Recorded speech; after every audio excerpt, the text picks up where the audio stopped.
There we go. There we go. I mean, against all odds. Against all odds. That's why I chose that song, Still Standing. A lot of people never thought, including myself, that I would have gotten back up from where I was 2 years ago. I didn't think. And a lot of people nodding their heads. A lot of you guys know me from a couple of years ago, and you know what I've been through. And that was the one time in my life I really was worried. Because I've been through a lot of shit in my life. Listen, I've been knocked down, I've got back up. I've been knocked down, I've got back up. But you see, this one was anal. I fell hard, very hard. And, you know, it's, wow.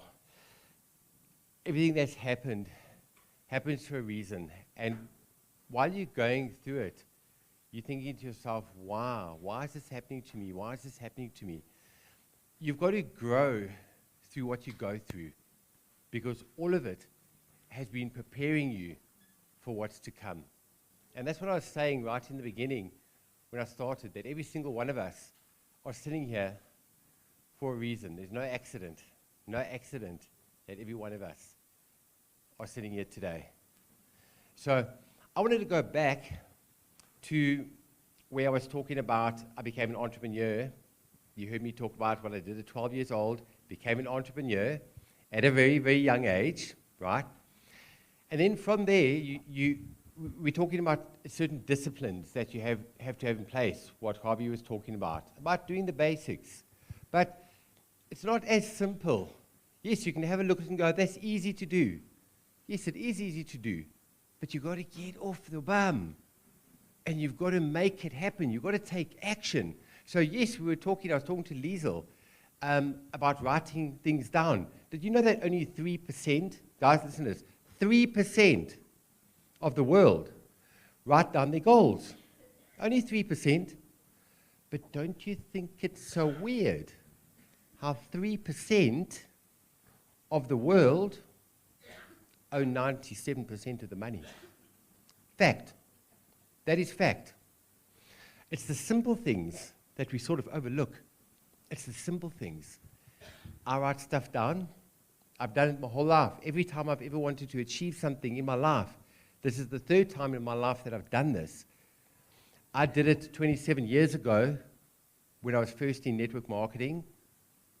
27 years ago, that's when I learned about goal setting and writing things down. I wrote it down and achieved it, and I thought, whoa, this stuff actually works. It's like, whoa, holy moly. And then you get complacent. I don't need to write this stuff down anymore. I'm cool. I'm on top.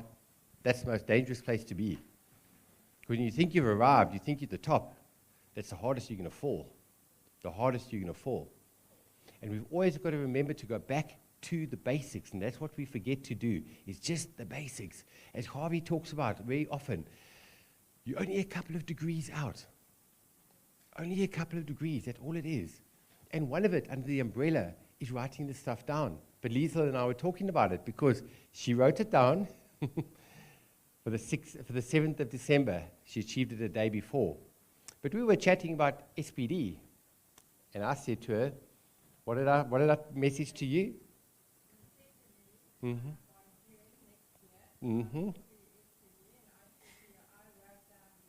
July. So there we go. I said to Liesl, you will be SPD by June. She sent me a message back, already written down, July. So I was a month out. Yes. All the little color notes. But the thing is, that's one thing. But you can write all this stuff down. But guess what? You still got to take the action. You still got to take the action. It works, yes. But you've got to put it all over the place and take those little steps every day, because it ain't going to happen on its own. It's not miraculously just going to happen, right? The stuff that I've written down, oh my goodness gracious. I think some of you have heard it. Lucinda wrote it down for me in calligraphy all over the place. Man, it's everywhere. Everywhere, all the dates, everything that we want to achieve. The most important place, or the place that I see it the most, is on the coffee machine. That I see 10 times a day. But you also don't have to worry too much about taking it in consciously, because your subconscious mind is going to take it in any case, as long as it's within vision. As long as it's within vision. So I want to go back to what I was talking about with the Pareto principle, the 80-20 rule. The 80-20 rule. Now, I remember watching a talk by Mike Hernandez, and he said, right in the beginning days, I was still quite new, I'm talking about a year and a half ago, he said, I will be able to tell you the size of your team, I'll tell you your rank, and I'll tell you what you're earning. All you've got to tell me is how many personals you have signed up. Because guess what? It all goes back to the law of averages. It's a mathematical certainty if you keep the 80-20 rule in mind, which is your Pareto principle, which is a law, right? So it's not just network marketing. This is all around the world. This is all around the world. It's quite interesting. So you guys know, I was in network marketing 27 years ago. Then from there, I went into the security industry, selling security doors, right? I worked for a company called Maxidor, and it's quite funny that David is here. I worked with David for over 20 years ago. Where's David? Put your hand up. There's David sitting over there. Rowan, where's Rowan? Put your hand up. There we go. Rowan only bumped into last night. Last night I saw Rowan, I said, what are you doing here? We haven't spoken to each other in 15 years. Dave and I have kept in contact, but what I find so amazing is David Southwood, we were the top salespeople at the company that we worked at. We had the top 5, but there were over 100 salespeople, and so was Rowan right at the top. It's amazing how birds of a feather flock together. You think you guys are sitting there by accident today? No. It's all about mindset. All about mindset. We saw a lot of the losers. We saw them getting flushed. Did they get flushed? They would never be at an event like this. So that's what I'm talking about. It's across the board. It's across the board. And what I found, even doing that, indirect sales, I found it quite interesting that 20% of the people, the salespeople, were earning 80% of the money. But then what I found quite interesting as well is that the 20% of the people, because we kept in contact, we were doing 80% of the work. So that's how it works. That's the ratio. It is what it is. And it doesn't matter what industry we're talking about. And it is so true in this beautiful network marketing industry. So all you've got to do, so why am I talking about the Pareto principle? Because you sign up a batch, I call it a batch, of 10 people. Guess what? You've got 2 people that are going to do this with or without you. Mathematical certainty. So that's all we have to do, which links in with what Harvey was talking about with making manager. Because it's the people that want to do it. So who are the people that want to do it? They will let you know who wants to do it because they will put their hands up. One thing we don't do here is we don't push wet spaghetti through a keyhole. You can't do it. It's too floppy. Spaghetti's got to be hard to go through the keyhole. You can't push wet spaghetti through a keyhole. It won't happen. I'm not pushing a worm over the finish line. It doesn't work.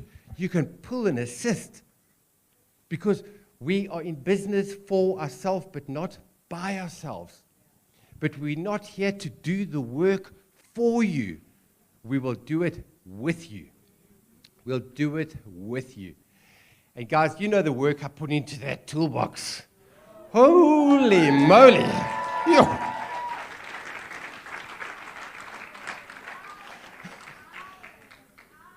Lucinda, watch. She wants her husband back. Right. Okay.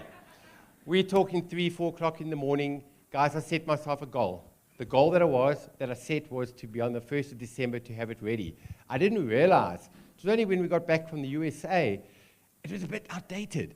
You know, I put that together. I'm structured in my brain. I like to have everything in one place, at your fingertips. Because I don't want people wasting their time looking at how to sign a person up, or where to find your link, or where to find this in the back office. Listen, Pierretta spoke about 15 minutes a day. I don't want your 15 minutes taken up by trying to find a link in the back office. No, I'll do that for you. All you got to do is to go to the index, push a button, and it's there. It's there in 30 seconds. That gives you 14 and a half minutes to carry on doing what you're doing. That's what I want to do. I want to streamline everything for you. That's my job. That's my job.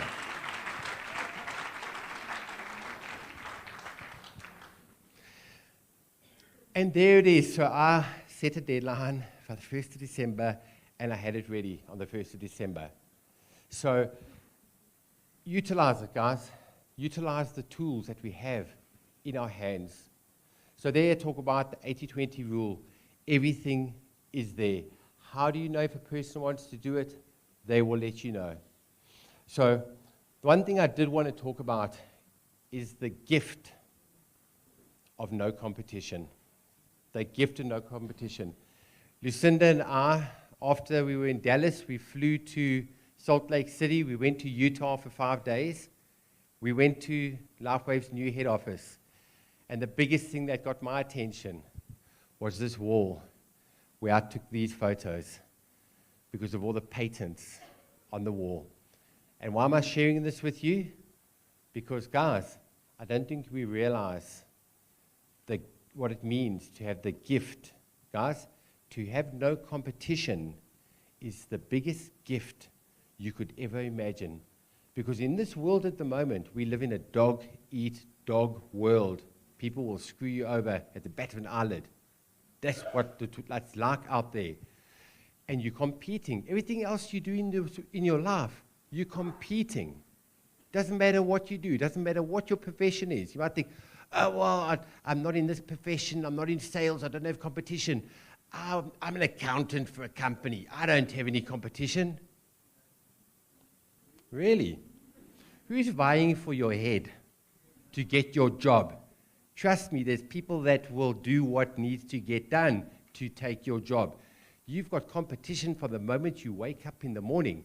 If you look at a lion that wakes up in the morning, a lion wakes up in the morning to go and eat for the day, right? So it's going to chase to go and get food. Then you've got a gazelle that's going to run away to survive. So you're waking up in the morning to not get eaten or to eat. That's the world that we live in at the moment. So having no competition, guys, is on another level. So I want to close off in where I started this morning, talking about Creepy Crawly, that little robot in the pool, to clean the pool, that little robot, right? So I told you what happened there. First 2 years, nothing happened. 3 years, did that amazing event. All of a sudden, the company went through the roof. But guess what happened after that? Remember I told you 2 partners, they put a patent on the Creepy Crawly? They only put 1 general patent. So guess what happened? His own business partner shafted him. Yep. He made a tweak on the patent. That's why we have Barracuda today. Barracuda is his ex-business partner that tried to screw him over. You know why? He had a weak patent. Guys, hear me when I say this. I know a bit about patents because I was going to do that in my children's toy company. He had a weak patent. Weak as in it doesn't carry much. A cheapie. You can get a cheap little patent just to cover. Yeah. So David Schmidt didn't take the shortcut because people say, Chris, did you just tell me this company's got 150 patents? Yeah. Isn't that a little bit over the top? 150 patents is 1 patent not enough? Hell no. Look what happened there. This is what we call a broad spectrum patent. You've got to patent everything to cover yourself. The color, shape, size, this, that. That's why there's 150 patents to protect us so that we will never have competition. That's what we're sitting with in our hands right now. And we can change the world one person, one patch at a time, and just remember the gift of having no competition. Thank you.